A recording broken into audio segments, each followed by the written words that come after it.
अस्सलाम वालेकुम। सियाणे कहंदे भी आप दी लस्सी नूं खट्टी कोई नहीं कहंदा।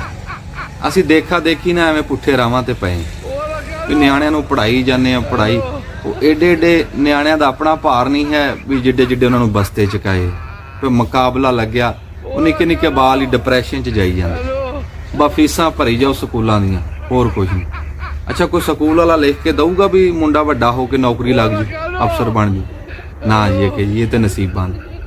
ਫਿਰ ਇਹ ਲਿਖ ਕੇ ਦੇਣਗੇ ਵੀ ਵੱਡਾ ਹੋ ਕੇ ਕੋਈ ਬੰਦੇ ਦਾ ਪੋਤੀ ਬਣ ਜਾਵੇ ਕੋਈ ਚੰਗਾ ਇਨਸਾਨ ਨਾ ਇਹ ਵੀ ਇੱਕ ਮੁਕੱਦਰਾਂ। ਅੱਛਾ ਚੱਲ ਹੋਰ ਨਹੀਂ ਇੰਨੀਆਂ ਫੀਸਾਂ ਭਰਦੇ ਆ यही गारंटी दे देन भी एक कबर च जाके सवालों के जवाब ही ठीक दे दो ये भी एक कोई गारंटी। फिर ये केड़ी तलीम है जिहड़ी ना इस जान कम ना उस जान कम। असी बस वो अखीर ते जाना तो बाहर ही है इस मुल्क के तो हालात कोई नहीं। फिर वो बाहर जाके डिग्रियां चलदियां नहीं MSc BSc कोई टैक्नीकल कोई फनी तलीम होवे होर नहीं बंदा घरे दुकान पा के बह जावे। सियाणे कहंदे भी तलीम ते इलम च फर्क हुंदा। ਹੁਣ ਆ ਸਾਰੇ ਸਕੂਲਾਂ ਵਾਲੇ ਦੱਸਦੇ ਨਹੀਂ ਵੀ ਮਾਂ ਪਿਓ ਦਾ ਅਦਬ ਕਰੋ ਲੈ ਕਿੰਨਾ ਕੁ ਹੋ ਰਿਹਾ।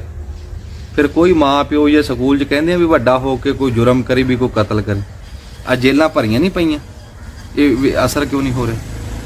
ਸਿਰਫ ਅਸੀਂ ਕੰਮ ਕਰਕੇ ਬਾਅਦ 'ਚ ਪਛਤਾਨੇ ਸਾਨੂੰ ਬਾਅਦ 'ਚ ਸਮਝ ਆਉਂਦੀ ਇਹ ਉਹ ਹਿਸਾਬ ਆ ਵੀ ਜਿੱਦਾਂ ਨਾ ਕੋਈ ਡਾਕਟਰ ਨੇ ਆਪਰੇਸ਼ਨ ਕਰਿਆ ਤੇ ਉਹ ਮਰੀਜ਼ ਦੇ ਢਿੱਡ 'ਚ ਦਸਤਾਨਾ ਭੁੱਲ ਗਿਆ ਉਹ ਟਾਂਕੇ ਟੂੰਕੇ ਲਾ ਕੇ ਉਹਨੂੰ ਬਾਅਦ ਚੇਤੇ ਆਇਆ ਕਹਿੰਦਾ ਯਾਰ ਉਹ ਮਾਫੀ ਚਾਹਨਾ ਵੀ ਆਪਰੇਸ਼ਨ ਦੁਬਾਰਾ ਕਰਨਾ ਦਸਤਾਨਾ ਕਰਨਾ ਪੈਣਾ ਵਿੱਚ ਰਹਿ ਗਿਆ।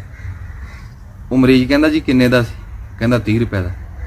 ਕਹਿੰਦਾ ਲੈ 30 ਰੁਪਈਆ ਉੱਥੋਂ ਹੋਰ ਲੈ ਲਈ ਹੁਣ ਤੂੰ 30 ਰੁਪਏ ਪਿੱਛੇ ਕੇ ਚੀਰ ਪਾੜ ਦੁਬਾਰਾ ਕਰੇਂਗਾ।